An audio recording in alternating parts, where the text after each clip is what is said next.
बिस्मिल्लाहिर्रहमानिर्रहीम अस्सलाम वालेकुम। Welcome to SWS learn only YouTube channel. आज की वीडियो में हम solve past paper 2023 of physical chemistry जिसका कोर्स कोड है 301 वो करेंगे इंशाल्लाह।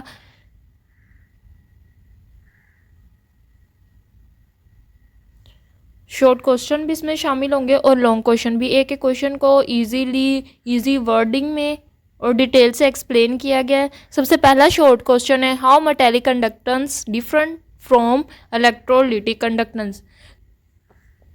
तो मेटेलिक कंडक्टेंस वो कंडक्ट होती है by the flow of electron from negative potential to positive potential, जबकि इलेक्ट्रोलिटिक कंडक्टेंस वो किस तरह कंडक्ट होती है by charge ion moving toward the respective electrode.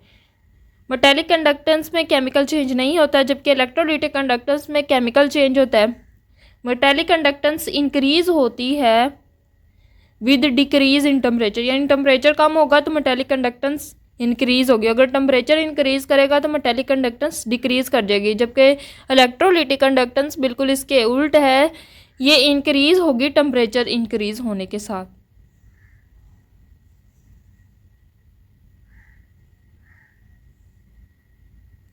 Then question number 2 है, define reversible and irreversible cell with example.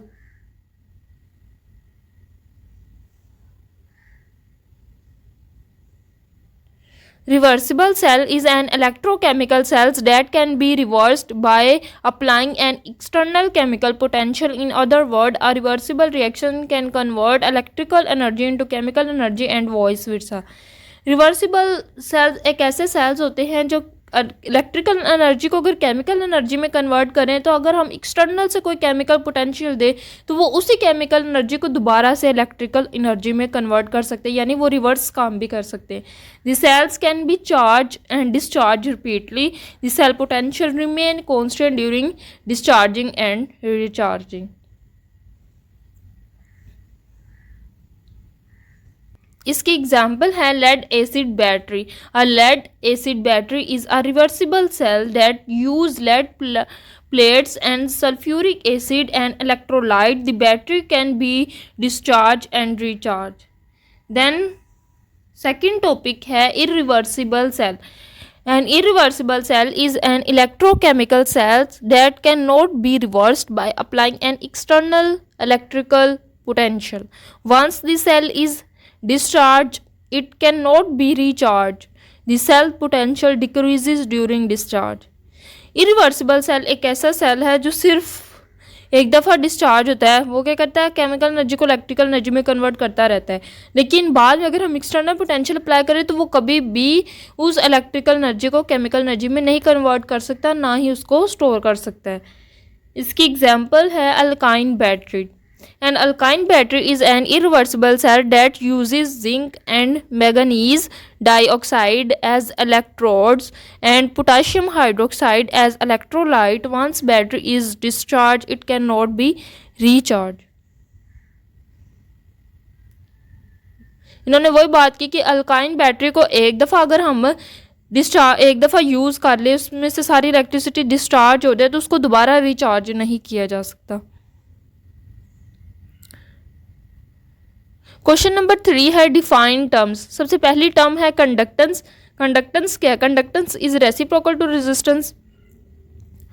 Conductance is phenomena of transportation of electrical current by ions of the electrolyte या by electrons of metals भी हो सकता है, ठीक है। It is denoted by C. इसका unit क्या है? पर ओहम। और इसका फॉर्मूला क्या है? C is equal to 1/R, यानी इसका रिलेशन इनवर्स है रेजिस्टेंस के साथ। Then specific conductance. Specific conductance के इसको कप्पा कहते हैं। Of a solution is conductance of a solution through 1 cm³ of solution. Specific conductance किसी भी सोल्यूशन के 1 cm³ में से जितनी कंडक्टेंस होगी ना वो स्पेसिफिक कंडक्टेंस सोल्यूशन होगी, ठीक है। स्पेसिफिक कंडक्टेंस ऑफ सोल्यूशन होगी। स्पेसिफिक कंडक्टेंस क्या है कि कोई भी सोल्यूशन उसका 1 cm³ सोल्यूशन ले और उसमें जितनी कंडक्टेंस हो रही है वो स्पेसिफिक कंडक्टेंस होगी। इट इज़ डिनोटेड बाय के यूनिट साइमन पर सेंटीमीटर या पर ओहम पर सेंटीमीटर। इसका फॉर्मूला क्या है? के is equal to C.L/A। L/A हमारे पास सेल कॉन्स्टेंट है।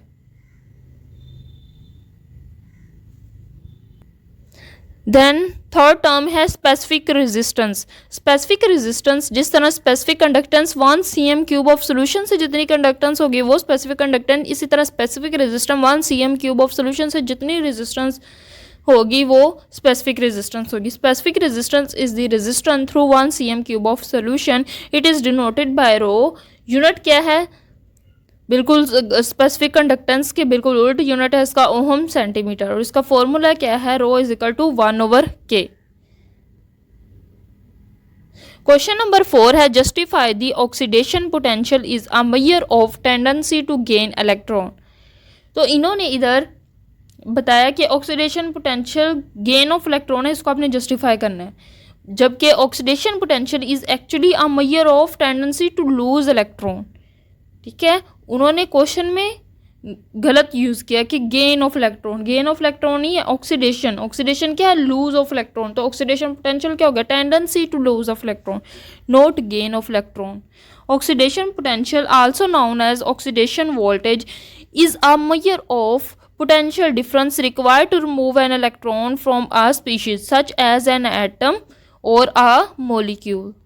किसी भी एटम या मॉलिक्यूल्स में इलेक्ट्रॉन को निकालने के लिए जो पोटेंशियल डिफरेंस चाहिए होता है उसको हम ऑक्सीडेशन पोटेंशियल कहते हैं। A species with high oxidation potential has a greater tendency to lose electrons whereas a species with a low oxidation potential has a lower tendency to lose electron। Then question number 5 है give applications of fuel cell. Fuel cell की आपने application लिखनी है। तो सबसे पहली application है fuel cell operated at high temperature and pressure so that water formed as a product of cell reaction and may be condensed and use as drinking water for an astronaut.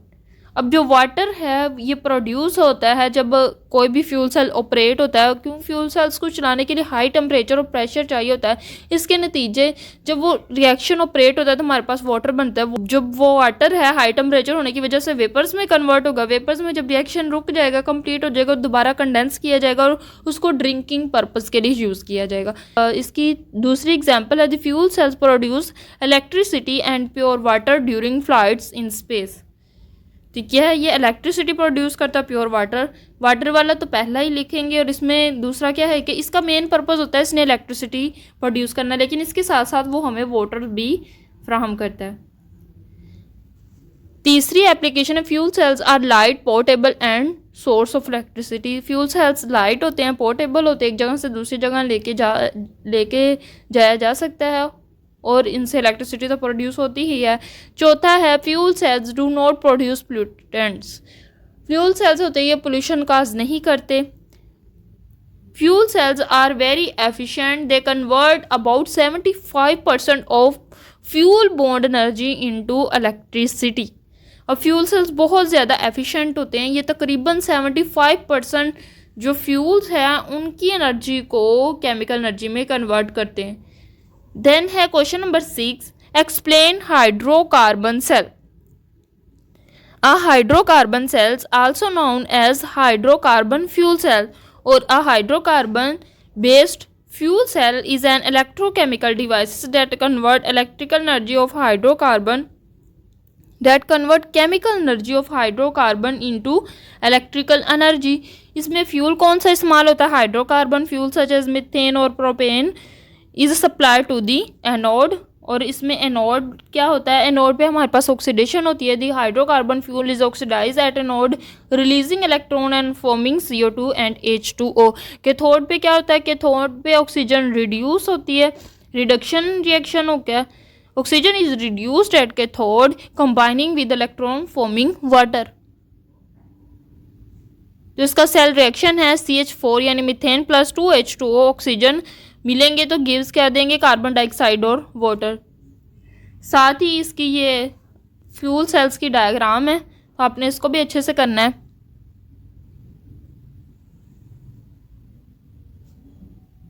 Then question number 7 है equivalent conductance and molar conductance में different बताना है। अब equivalent conductance जो है वो equivalent conductance of an electrolyte is the conductance of the all ions produced from 1 gram equivalent of electrolyte dissolved in VCM cube of solution. equivalent conductance क्या है?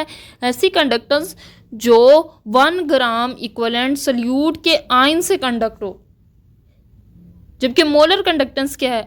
Molar conductance of an electrolyte is the conductance of all ions produce from 1 mole to 1 mole of electrolyte dissolve in VCM cube of solution. जबकि molar conductance क्या है? 1 mole of solution से 1 mole of solution की जितनी ions है उनसे जो conductance हो रही है वो मोलर कंडक्टेंस है. जो इक्विवेलेंट कंडक्टेंस इसको डिनोटेड किया जाता है लैम्डा ई से.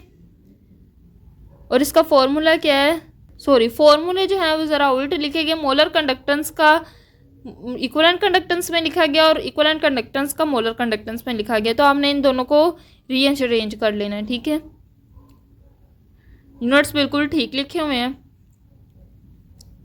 Give significance of cell constant. Cell constant is a crucial parameter in electrochemistry and it play a significant role in various electrochemical measures. इसकी डेफिनेशन क्या होती है? It is ratio of distance between electrodes to area of electrodes. Between distance of 2 electrodes and area of electrodes. Cell constant का क्या formula? L/A. इसकी significance क्या है? Conductivity measurement के लिए यूज होता है. This cell constant is essential for calculating the conductivity of an electrolyte solution.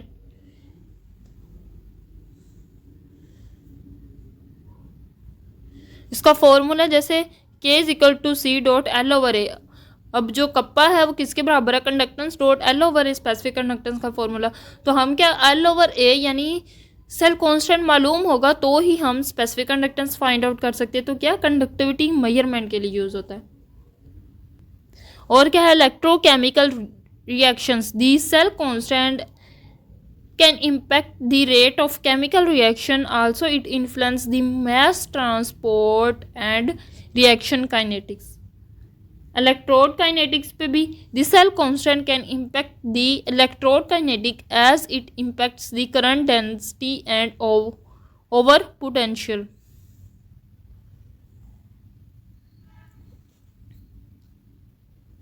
Question number 9 है briefly explain electrode cells and concentration cell.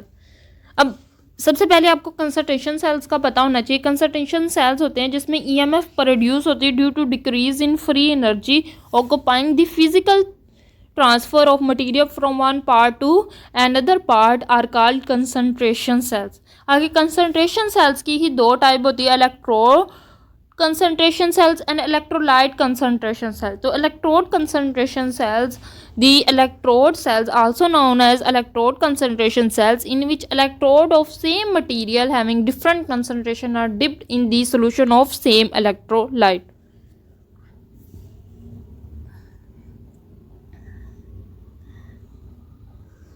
Then question number 10 है which type of electrodes can be used to determine pH of solution. तो glass electrode and queen hydrin electrode. ये electrode है जो pH of solution को determine करने के लिए use किए जाते हैं. देन क्वेश्चन नंबर 11 है justify use of salt bridge to eliminate liquid junction potential. अब साल्ट ब्रिज का आपको पता होना चाहिए. साल्ट ब्रिज क्या है? Is a laboratory device that connects the oxidation and reduction half cell of an electrochemical cells. It typically made of tubes filled with an electrolyte solution such as KCl and KNO3. अच्छा, और इसके साथ आपको liquid junction का भी पता होना चाहिए. Liquid junction potential. Liquid junction potential is the potential that arises between 2 solution when they come in contact with each other. It can cause errors in electrochemical measure such as pH measurement. अब 2 liquids हैं, एक left hand cell में और एक right hand cell में. अगर उन दोनों का सोल्यूशन किसी पॉइंट पे आपस में मिल जाए, मिलने से जो पोटेंशियल अराइजेस हो उसको लिक्विड जंक्शन पोटेंशियल अराइज कहते हैं.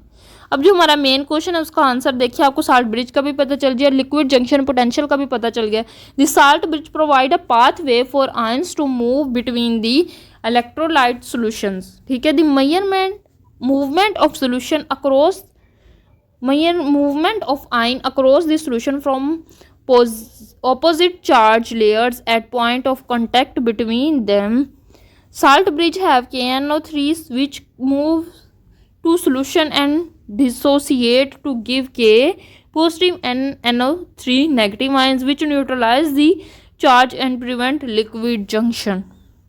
जो भी सोल्यूशन है उसमें आयंस होंगे. अब जो आयंस है एक सोल्यूशन के आयंस दूसरे सोल्यूशन के आयंस आपस में मिलेंगे, लिक्विड जंक्शन पोटेंशियल होगा. तो जो साल्ट ब्रिज है उसका सोल्यूशन अपने आयंस में टूटेगा और उन आयंस को न्यूट्रलाइज करके लिक्विड जंक्शन पोटेंशियल से हमें बचाएगा, सेल्स को बचाएगा. ठीक है. क्वेश्चन नंबर 12 है what is liquid junction potential, give example. अब लिक्विड जंक्शन पोटेंशियल का तो आपने अभी पढ़ लिया. Liquid junction potential also a diffusion potential is a potential difference that arises between two electrolyte solution of different concentration with when they are in contact with each other. Example क्या है, 0.1 molar solution of KCl and 0.01 molar solution of KCl. दो solution हो सकते हैं.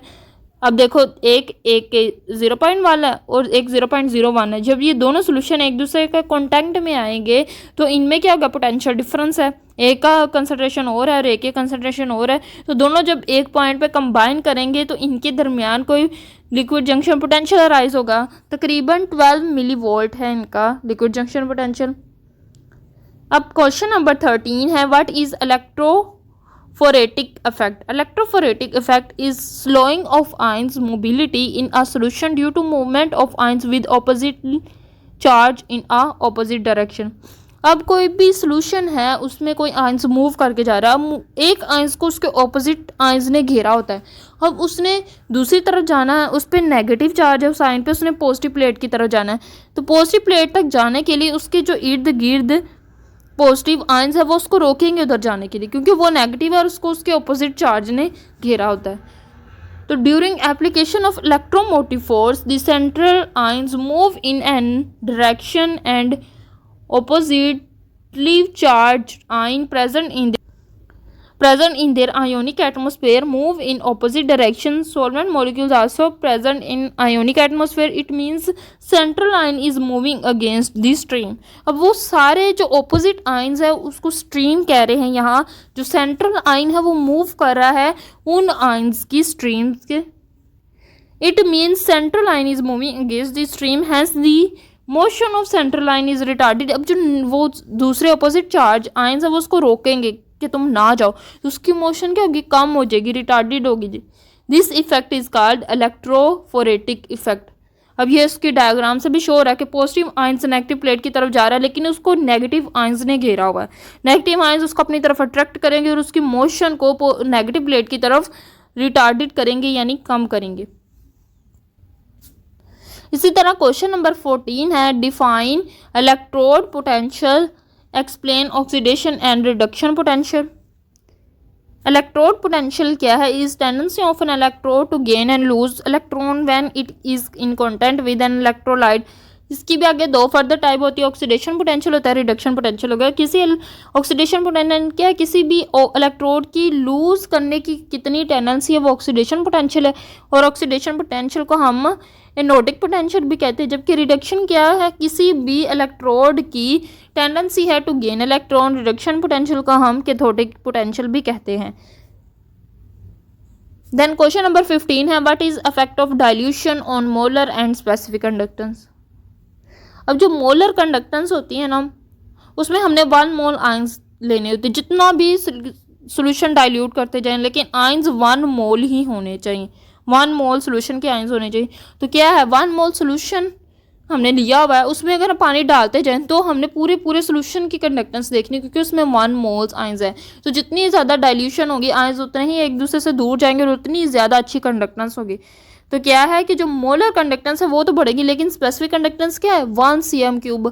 एक इतना ज़्यादा solution है उसमें हमने सिर्फ 1 cm3 पार्ट को देखना. अगर डाइल्यूट करते जाएंगे तो 1 cm3 जो पार्ट है उसमें आयंस की कंसंट्रेशन कम होती जाएगी. जितने आयंस कम होते जाएंगे उतनी ही कंडक्टेंस कम होती जाएंगी. चाहे हम पूरे सोल्यूशन को डाइल्यूट कर रहे हैं लेकिन हमने 1 cm3 सोल्यूशन देखना है. पहले हमारे पास एक गिलास है उसमें हमने इलेक्ट्रोलाइट डिजोल्व किया हुआ है और उसमें थोड़ा सा पार्ट है 1 cm3, उसको देखना है. अब हमने इसको डाइल्यूट करना है. हमने कहना है कि इसको डाइल्यूट करने से क्या होता है, तो डाइल्यूट करने से हमने किसी भी बड़ी बाल्टी में डाल दिया सोल्यूशन और उसमें पानी डालते गए, लेकिन जितना 1 cm³ उस ग्लास में पार्ट था उतना ही उस बाल्टी में 1 cm³ पार्ट होगा और उसमें हमने कंडक्टेंस देखनी। अब उसमें क्या होगा कि आयंस की कंसंट्रेशन छोटे से पार्ट में कम हो जाएगी, जितने आयंस कम होंगे उतनी ही कंडक्टेंस कम होगी। Specific conductance decrease with dilution because the number of current carrying particles in cm³ of solution become less at low concentration due to dilution. जबकि जो मोलर कंडक्टेंस क्या है, molar conductance 1 mole of ions ने हमेशा 1 मोल ही रहना चाहिए, जितना मर्जी डाइल्यूट करते जाओ। तो डाइल्यूट करने से कंसंट्रेशन, मोलर कंसंट्रेशन जो है वो इंक्रीज होगी, क्योंकि चाहे हम एक ग्लास में 1 मोल सोल्यूट डाल दें, चाहे हम एक बाल्टी में 1 मोल सोल्यूट डाल दें, ठीक है, हमेशा वो 1 मोल ही रहने हैं। हमने ये नहीं करना कि बाल्टी में डालने के बाद एक गिलास जितनी कंसंट्रेशन देखनी, नहीं, पूरे 1 मोलर आयंस को देखना है।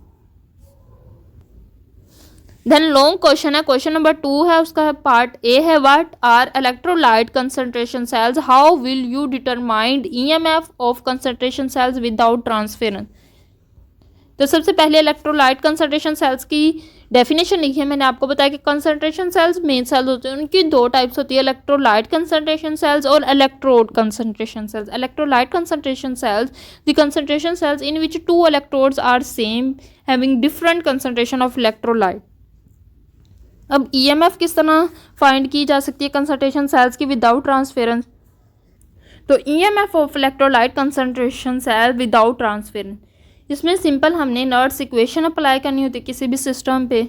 हमने एग्जांपल लिया है हाइड्रोजन कंसंट्रेशन सेल्स की, have a different concentration of hydrogen ions. जो सॉल्यूशन है उसमें हमारे पास हाइड्रोजन आयंस की कंसंट्रेशन दोनों में कम है, एक की एक्टिविटी को A1 और दूसरे की एक्टिविटी को A2। अब सबसे पहले ऑक्सीडेशन टेक प्लेस होगी लेफ्ट इलेक्ट्रोड पे और वो H+ आयंस और एक इलेक्ट्रॉन निकाल देगी। इस पे हम नर्स इक्वेशन अप्लाई करेंगे।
क्वेश्चन 2 का पार्ट 2 है, discuss the effect of viscosity of medium on conductance of an electrolyte.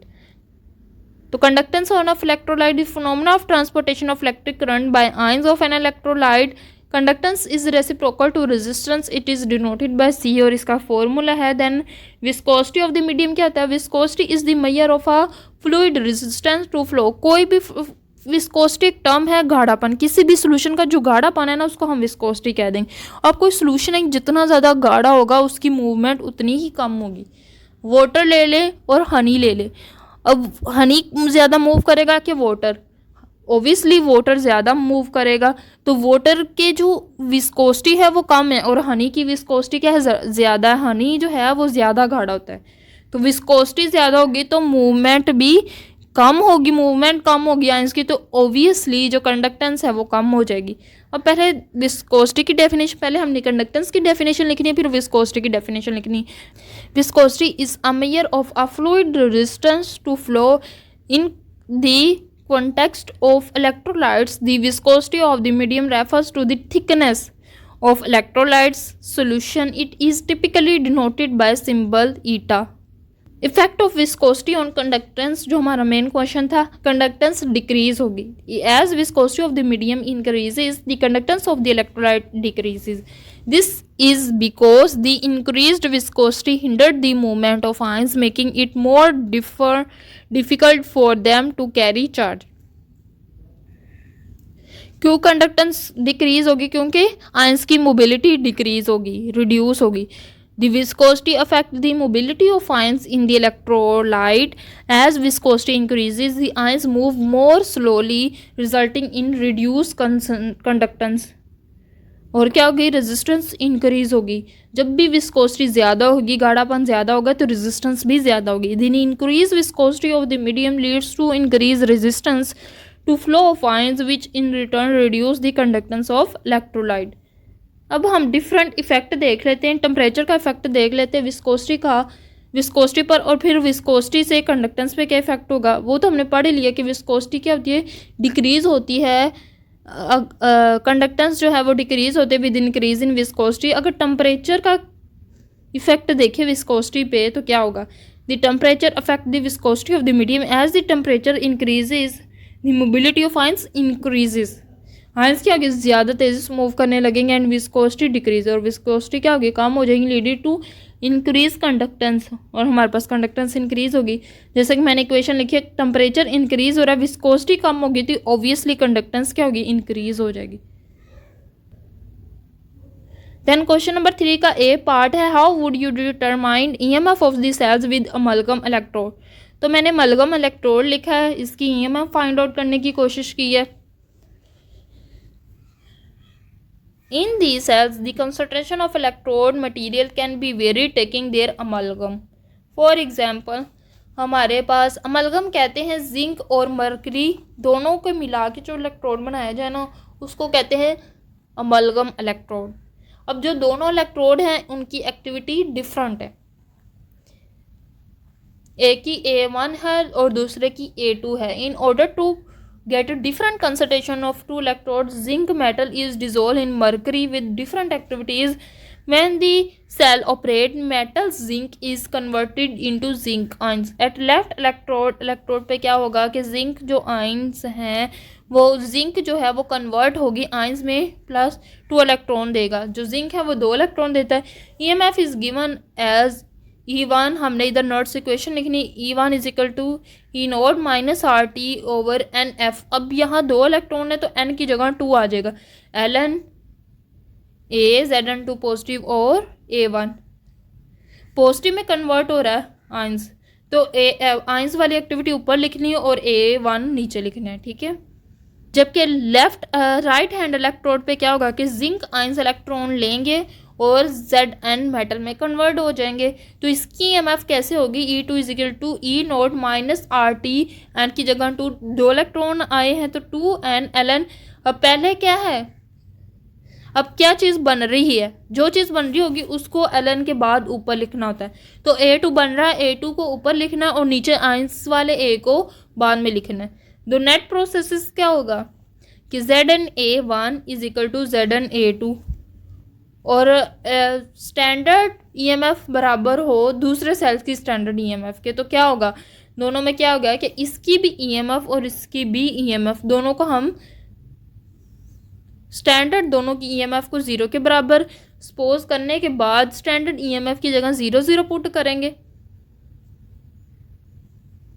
अब ये देखो, इसमें एक हमने रिडक्शन वाला सेल लिया और एक ऑक्सीडेशन वाला सेल लिया। इसमें ईएमएफ जो होगी वो E1 प्लस E2 के होगी, जबकि जो पिछला सेल्स था उसमें क्या था कि दोनों हम रिडक्शन वाले ले रहे थे, इसलिए E2 माइनस E1 था। इसमें हम दो एक ऑक्सीडेशन वाला और रिडक्शन वाला ले रहे हैं, इसलिए E बराबर है E1 प्लस E2 के। अब इस इक्वेशन को सोल्व करते जाएंगे और एंड इक्वेशन आ जाएगी E is equal to R T over 2F ln A over A2। उसमें क्या आया था, E is equal to R T over F ln A2 over A1 था, तो इसमें क्या है ln A1 ओवर A2, क्योंकि वो इलेक्ट्रोलाइट कंसंट्रेशन सेल था विदाउट जंक्शन, और ये है इलेक्ट्रोड अमलगम इलेक्ट्रोड का क्वेश्चन है। The equation tells that EMF of the cell depend upon activity ratio of two amalgams, not at all on the activity of ions in solution. इसका B part है question number 3 का, write down working of proton exchange membrane fuel cell. The fuel cells consist of two electrodes made of porous graphite. Platinum is coated on surface of electrodes. The electrodes are placed in the aqueous solution of NaOH or KOH. Hydrogen and oxygen are bulbed into the cells under a pressure of about 50 atm.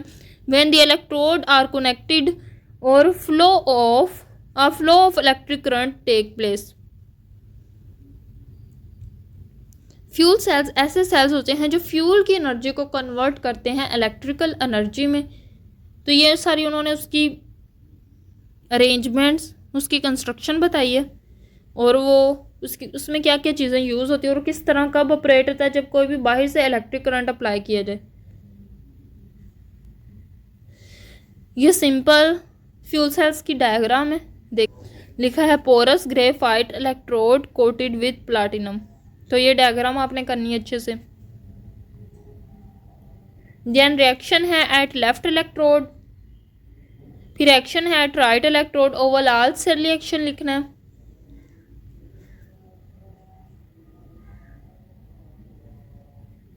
थोड़ा सा इसको आगे explain करना है।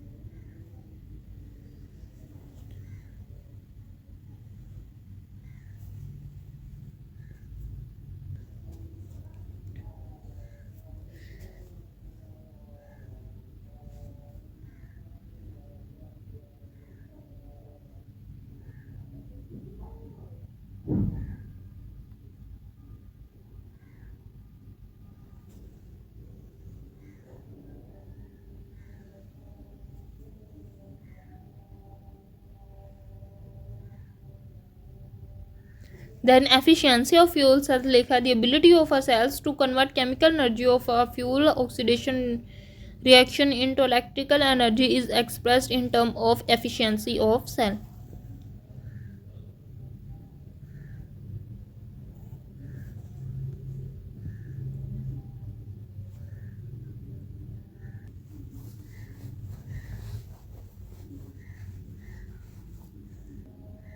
Question number 4 at drive an expression for relating mean activity coefficient and ionic atmosphere.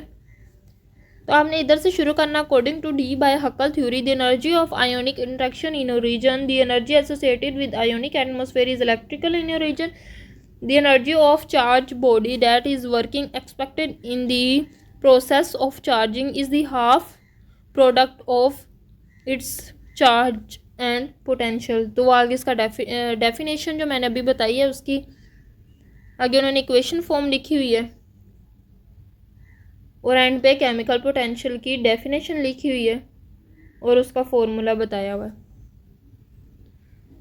ठीक है, इसको equation 2 कह दो और जो ऊपर वाली इक्वेशन है उसको इक्वेशन 1 कह देना। फिर शुरू से शुरू करना है।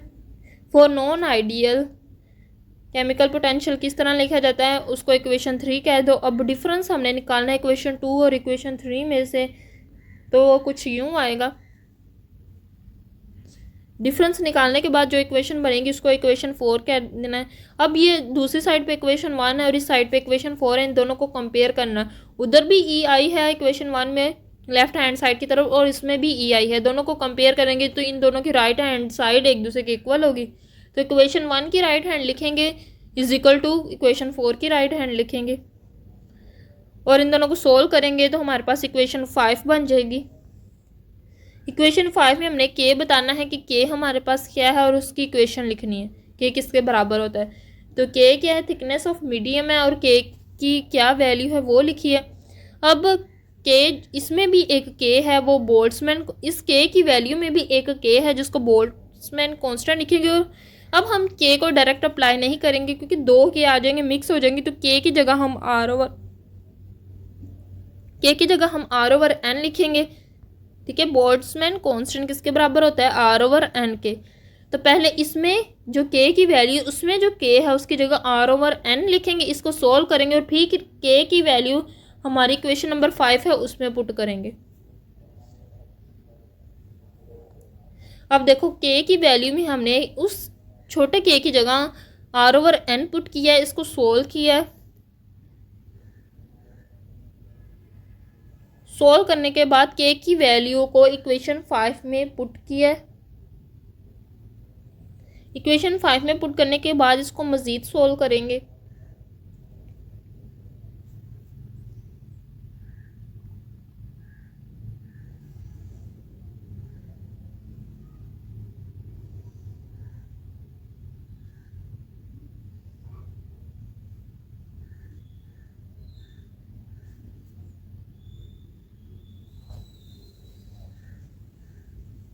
मेरा मकसद आपको पूरा का पूरा सोल्व पास पेपर पहुंचाना होता है। मुझे उम्मीद है कि आपको अच्छे से समझ आ रही होगी हर चीज़ की। अगर कोई क्वेश्चन समझ नहीं आता तो आप बता दिया करें मैसेज में, मैं उस क्वेश्चन पे डिटेल से वीडियो बना दिया करूँ, क्योंकि मेन मकसद होता है सॉल्यूशन प्रोवाइड करना। एंड पे सारे इक्वेशन सोल्व करने के बाद इक्वेशन नंबर 6 बनेगी। अब इक्वेशन नंबर 6 के बाद हम आयोनिक स्ट्रेंथ की डेफिनेशन लिखेंगे और बाद में आयोनिक स्ट्रेंथ का फार्मूला लिखेंगे। अब आयोनिक स्ट्रेंथ से हमारे पास म्यू की डेफिनेशन, म्यू की वैल्यू आएगी। उस म्यू की वैल्यू क्या है, sigma C I Z I square. 2 mu is equal to sigma C I Z I square. अब sigma C I Z I square हमारी जो इक्वेशन नंबर 1 है माइनस लॉग लैम्डा आई, उसमें भी sigma C I Z I square है, ऊपर half है, तो इसकी वैल्यू क्या है, इक्वेशन नंबर, इधर दूसरी इक्वेशन नंबर को भी 6 का उसको 7 कर ले। उसमें जो म्यू की वैल्यू किसकी, sigma C I Z I square, तो उसमें जो इक्वेशन नंबर 7 है माइनस लॉग लैम्डा आई, उसमें sigma C I Z I square की जगह 2 म्यू पुट कर देंगे। पुट कर दिया 2 माइनस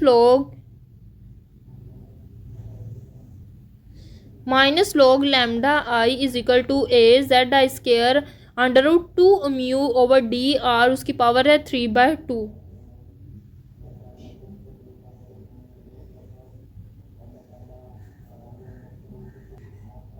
अब इस इक्वेशन को मज़ीद सोल्व करेंगे, सारे कांस्टेंट को अलहदा कर लेंगे। कांस्टेंट को अलहदा करने के बाद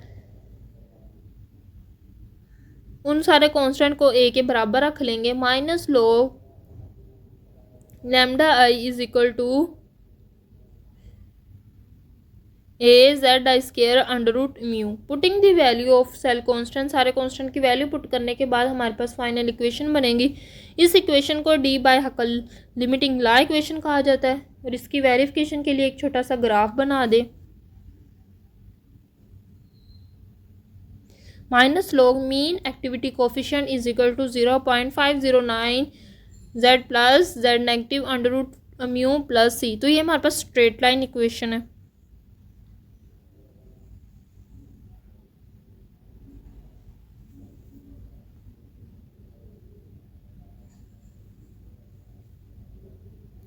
इसी तरह हमारे क्वेश्चन नंबर 4 का बी पार्ट है, give postulate of Debye Huckel limiting law. Debye Huckel limiting law क्या है, derive an equation which offers quantitative calculation of mean activity coefficient of strong electrolyte. The value obtain theoretically were in good agreement with the experimental value as long as the concentration are kept low. The equation which they derive, also known as limiting Law equation, the name signifies that its application is limited to dilute solution of strong electrolyte only. तो ये बताया गया कि डिबाय और हकल ने एक equation बनाई जो हमें क्वांटिटेटिव कैलकुलेशन देती है मीन एक्टिविटी कोफिशिएंट की, और वो सिर्फ स्ट्रॉन्ग इलेक्ट्रोलाइट के लिए थी। और ये बहुत अच्छी इक्वेशन थी जिससे जो वैल्यू आ रही थी वो एक्सपेरिमेंटल वैल्यू से बिल्कुल एग्जैक्ट मैच कर रही थी। ठीक है, कुछ एक डिफरेंस था लेकिन बहुत ज़्यादा दोनों आपस में मैच हो रही थी। हमने इसलिए इस इक्वेशन को Debye Huckel limiting law equation कह दिया क्योंकि ये सिर्फ वीक स्ट्रॉन्ग इलेक्ट्रोलाइट पे एप्लीकेबल थी। फिर इसके कुछ पोस्टुलेट थे। पहला postulate, electrolyte are completely dissociated into ions in solution. तो स्ट्रॉन्ग इलेक्ट्रोलाइट होना चाहिए, वही कम्प्लीटली आयंस में कन्वर्ट होगा। सोल्यूशन डाइल्यूट होना चाहिए, दूसरा पोस्टुलेट है। तीसरा पोस्टुलेट है कि interaction between the ions of solute and electrostatic होने चाहिए, यानी इलेक्ट्रोस्टैटिक अट्रैक्शन होनी चाहिए उनमें। फिर चौथा पोस्टुलेट है, the ions in solution are subjected to random thermal motion. फिर पांचवा है, each ions is retarded as point charges and surrounded by ions of opposite charge forming an ionic atmosphere. और पोस्टुलेट 6 है, dielectric constant of an electrolyte solution is uniform and independent of actual concentration of dissolved electrolyte. तो ये सारा था solution past paper 2023 of physical chemistry course, code है KM 203। मुझे उम्मीद है कि हर क्वेश्चन आपको अच्छे से समझ आए, किसी क्वेश्चन में कोई मिस्टेक नहीं है। आपने इन्हीं क्वेश्चंस को अच्छे से करना है और अच्छे से आपका ये पेपर हो जाएगा। इसी तरह के मज़ीद पास्ट पेपर के लिए मेरे चैनल को सब्सक्राइब करें। अगर आपको ये शॉर्ट पास्ट पेपर अच्छा लगा तो आपने वीडियो को लाइक ज़रूर करना है। तो हमें याद रखिएगा। अल्लाह हाफिज़।